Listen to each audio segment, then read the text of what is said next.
দলের কাছে অনুরোধ করি 5 মিনিটের বেশি কেউ মাঠের মধ্যে থাকবেন না। কোনো দল 5 মিনিটের বেশি যেন না থাকে। আর আমাদের উত্তর পূর্ব কোণে হঠাৎ পাইকার পাড়ার শুনে আমাদের বের হওয়ার জন্য গেট আছে, সেই গেট দিয়ে বেরিয়ে গেলেন।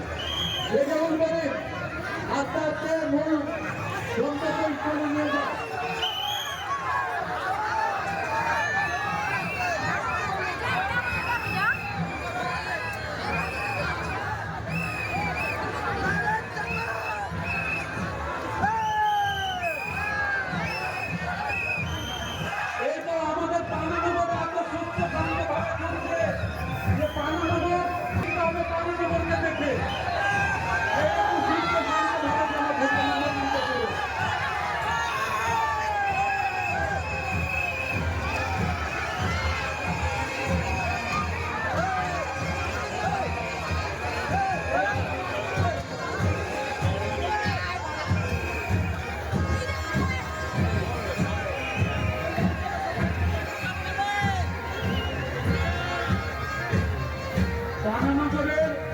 যিনি মাথা কর্মকর্তা তাকে বলছি কুপন সংগ্রহ করে একটা ট্রফি নিয়ে যাবেন।